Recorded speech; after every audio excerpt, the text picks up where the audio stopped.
Hey guys, it's Ben the Coin Geek at Old Pueblo Coin, and just wanted to review some of the noobs that we got while we were in the Albuquerque area. Went to the Albuquerque Coin Club show and have a whole bunch of stuff that we got either came in at the show or over the weekend while I was away.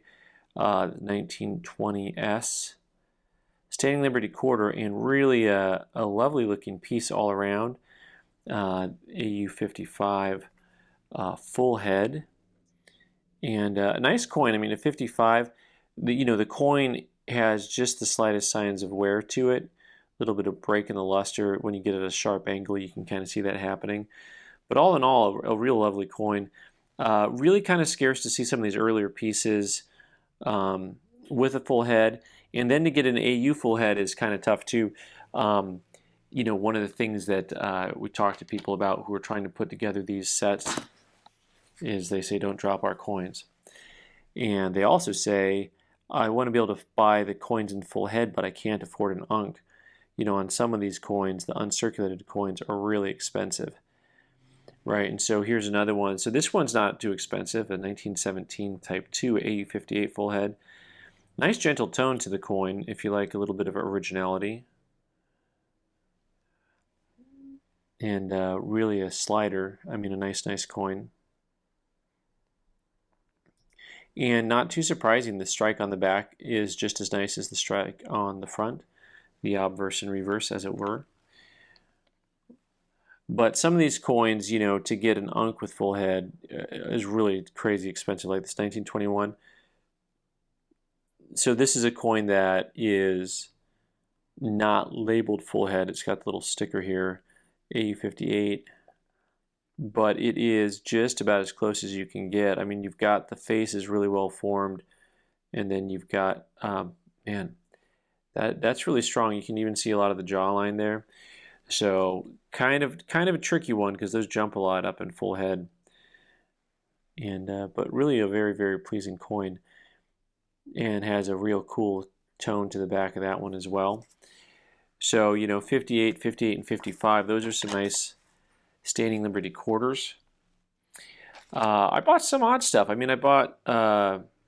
bought everything. We bought by that I've got U.S. World Ancients. I've got a little bit of paper to show you some other odd things. Some other odd things I'm not going to show you. Really nicely doubled here. This 95 double die. You can see it in the Liberty right here if you look at the T especially. A little bit harder to see the In God We Trust and the date on the 95. The Liberty is the easy place to see it. How about that for a grade? MS68 on that coin. Real pretty for a modern coin. There's collectors for a little bit of everything. Speaking about a little bit of everything, for those of you who are able to watch the live stream or have watched those, you've seen some of this stuff already. But I was really tickled to get something like this. This original roll of this is, the tube is obviously not original, but these 47 50 centavos from the Philippines with MacArthur on them. I'm going to have them available for sale. That's what I said I was going to do. But, maybe I should just send all of them off and get them graded. I wonder if I can do a, a bulk rate on these guys. I wonder if they'll treat them as U.S. coins, because these were actually struck at the San Francisco Mint. General MacArthur, Defender and Liberator of the Philippines. Always an interesting design on these because they've got, there's a very low relief to them. Also, what I want you to pay attention to, this is something I pointed out on the live stream, is gravity always wins. This has not been a good day for holding on to things. But you see that gentle tone on the edge of all these coins? I better put these in a safe place, like away from me. But lots of times when stuff's been put together, they'll have very, very different looking edges and rims all the way around. That's what they call a pro tip. You can put that in air quotes for me, folks. But it's really a cool little group. And so I had two of them, and I was going to price them out at $5.50 a roll, and maybe I still will. Let's go back to some U.S. stuff. Back back to the beach, y'all. 1916D, y'all. Let's see here. The Denver Mint mark is just under the "In God We Trust" on these guys, with that famous Walking Liberty design that eventually became the same design used for the Silver Eagle. This has all the OG going on it for the color and toning. You know, it really has that look like it was just sitting in an old blue folder for a long time. Little subdued. I mean, it doesn't pop. It's not super bright. Like sometimes you get them super bright, but all there. And this one's a 63 full. Everything's a full head today. Full head. Full head of hair. Actually, you know, Walker collectors will talk about this center area where her left hand, so it's on the right, it's dead center over her hip, is holding the flower bouquet, and you can see her fingers. That whole area there is an area that collectors talk about for strike on a Walker. So speaking of buying everything, this is a luggage claim check from an El Paso stagecoach company, Sherman and Dennison, and it's got a little bit of a markup here too from the manufacturer, Chicago. See the Chicago at the end? That was the company was out of Chicago that manufactured this. So that's kind of cool. I don't know what that's worth, but I priced it at $250 because I thought, when am I going to find another one of those, huh? We're going to go all around, guys. I'm not messing around right now. We're going ancients. You may have seen this design before in an ancient on a larger coin called a siglos. And usually the back has just the punch marks, but the back of this has this really cool portrait on it. And this is a $375 piece. Also, it's the smallest coin in the biggest holder. Look at this. This is like double the thickness of a normal NGC holder, and it's the smallest coin. A really cool piece though. 4th century BC, and actually they call it 4th century BC, 400 to 332 BC, but it seems like it should be older than that. Yeah, and I should probably be smarter than I am too, so what do I know? All right, so hey, I've had a lot of people looking for these in the past. Mercury Dime, 100th anniversary piece, talking about how that 1916 Walker is a classic. You know, in 2016 they made gold versions of all of those. You know, hat tip to the U.S. Mint for making a product that looks really nice. I guess the only downside is we haven't made anything original really nice for, 100 years. But hey, they pulled that off really nicely. All right, so this guy's going to be a little bit pricier than some of your proof dimes because it's a cameo. Now, you can't see it great. The plastic is a little scuffy, so you see a lot of that glare that's coming off of the plastic. But the coin itself in hand is really pleasing. It has a nice cameo to it. So, and this one's a 64 cameo on that guy. You can get, of course, you can always make things look more or less cameo at certain angles, but this one looks pretty solid in hand. The V-nickels from 1883, they made them without cents and with cents. I always get it mixed up. I mean, I know which is which when I look, because this one says cents, so that's with cents. The with cents is the more scarce one, I believe. Now, in Unk grades, they're not as scarce. How does that make sense? There's not as big of a price disparity between an Unk uncirculated with cents and without cents. This one's a nice looking piece. MS64 for $245 on that guy. Kind of a cool piece. Nice type coin. If you're doing those, you got to get the with cents and the without cents. If you're doing a type set, although you don't need to get that coin because you can get any of them with cents. You can get a later date one. Well, this one's a little bit different. I think this is an old herd from a herd that's come back home to roost. If I can mix all my metaphors together here, is three-legged buffalo. Nice looking coin, actually. Actually nice looking coin. This is in a segs holder, right? So if somebody doesn't purchase it, maybe we'll go ahead and try to cross it over. But overall, it's a really attractive coin. We've got that one marked here at $600. Three-leggers are always tough. And for those of you who want something that's inexpensive, this is like a $55 or $60 coin. It's just a 23 Philly and a PCGS holder. Kind of nice. Kind of a nice looking coin. A little bit of that golden tone to it. A little bit of golden yellow going on there. A little bit of some original haziness to it also. That's a little bit on the coin there, so you can see that when you get at an angle. A little bit of that white stuff going on. That's been there, it looks like, for a bit in your PCGS holder. Oh, let's go back to something completely different here. Okay, so I was really happy to pick this coin up because I never see these. And so the term they call this hand-on book on this design. So this is the half escudo, and I'm not sure if it was struck over another coin or if the dies were just that convoluted, because you see all the stuff going on there. It looks like it was struck over another coin, but really a cool piece. Oh, see, this is where I just lost all my Mexican mints at one time. They were all fluttering around in my head. Really nice strike on the back though. That's cool. A little bit of a PL action. These are hard to get nice grade. I mean, it seems like they come circulated or damaged. And that's not Chihuahua. Culiacan 67C. Yeah. That's it. Way to be professional. Here we go. 1909. This is a fun piece. I was surprised to see kind of just how happy these coins are as far as the marketplace goes.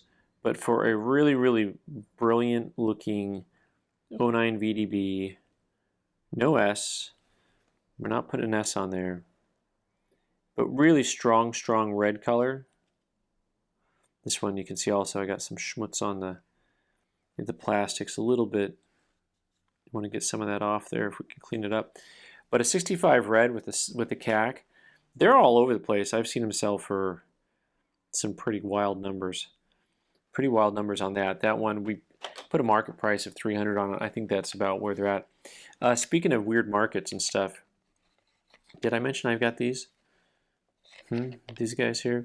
Most of the ones we got in are New Orleans. I got some San Francisco, but they show the different mint picture on each side here. They're just nice uncirculated dollars, all common dates. These guys are like 75 bucks each. I'm going to throw a bunch up on the website. I keep saying that, and then by the time it comes time to put them on the website, watch, they'll all be sold. But I did buy a lot of them. Speaking of everything, did I tell you about everything? I bought. I feel like an idiot that I bought this, to be honest with you. I know that the number. I mean, hey, look at it this way: the number's stupid, but you get $1,000 rebate, and actually, here's 1,000, there's 1,000, everywhere's 1,000. That's 4,000. So actually, this is costing you negative $300. You're making money, right? Oh, 8,000. Look at that. There's 4 more. So, there's 4 more besides that. Look at the little thousands. They're everywhere. So I never noticed how many times the number 1,000 pops up on a $1,000 bill. So we're up to what, 12? Can I get a witness? And if you count the words, now we got $1,000 on the front and the back, $14,000. What a value for only $3,700. So I was stunned that I bought this because the number seems so out of line to me. But the last several that have sold that were just kind of this nice middle grade VF, sold for about that much. And so I was like, well, okay. I mean, I don't control the market. Yeah, I can barely hold on to coins without dropping them. So we're going to move back to something completely different. Here's a fun little clipped planchet, and by little clip planchet, I mean a big clip planchet. Mint State 62 on this 1972 Philly Eisenhower dollar. I find this to be a pretty neat looking error. I mean, overall, it's a big clip, and you know, you can see the way the metal is cut down through there. And the only thing that would be cooler is if this was on a San Francisco, on a silver piece. This is about $100 bill on that guy, more or less, something like that. Pegasus, I don't know if this guy is available for sale yet or not. I got to call out to one of my customers. If not, it's going to be something in the 650 range, roughly. This is another one of those coins that just they continue to go up in price because the design is so popular with the Pegasus on there. Really neat piece, overall VF from Corinth. Very neat piece. And you guys get ready to get mad at me here. All right, so I bought this. You don't have to get mad at me. I'm just saying, like, you know, there's this saying that we talk about: buy the coin, not the holder, unless it's the year 2023. And then it's buy everything but the holder, but the coin, right? So you can see right away, if you guys are advanced and proficient in this marketplace, that this type of plastic and these little corner holes here, pegs, whatever they use to assemble them, it's an older holder, right? Your older PCGS holder. In fact, it's the one that has this big fat lip. So those are really cool because basically it's like the old Rattler, but then they put this thing on the edge to hold them together. And then, oh, wait a second, they had this funky label, which they call a doily. So I paid kind of retail on this thing, and I mean, I haven't had a doily in a while, so I thought I'd buy it anyways. And I'm going to probably send it to CAC, just because at that point, if it comes back with the sticker on it, it's more saleable. Now, just so you know, don't be confused. PCGS did a throwback doily label, which is this on the left here. And so there's a couple ways to tell the difference. First of all, the real doilies are very, a lot more of a pale green to them. And the printing style is from a dot matrix printer.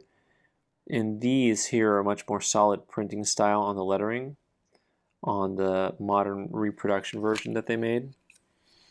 Of course, also, the back is different, where this says, you know, PCGS Gen 2 and has this long strip on it. NASDAQ, CLCAT, that's not even a thing anymore probably. This is just the old school PCGS label. So, pretty cool. Also, these should have, you can just see the perforations at the edge of the paper there. It's actually maybe easier to see from far away. The edge of that paper is perforated. And on the modern labels, they don't have that same perforation. It's more of a clean cut to them. All right, I got two more things to show you, and then we'll call it a day. First of all, this lovely piece from Japan from 1871. This is actually a 1 yen piece, although it is gold, and I think of yen as yen can cook. That's all I can ever think of when I hear the word yen. I grew up with that guy. And if yen can cook, so can you. And but this is a really neat piece. I always like it when I can find something at a show that I don't normally see. And this is about $1,100 type coin, give or take. Still doing a little bit of research on that. But what a cool design, huh? How neat is that? You know, for me, it's anytime I can see something that I don't normally see. So, you know, these older coins from other countries that are nice grade, they're really cool.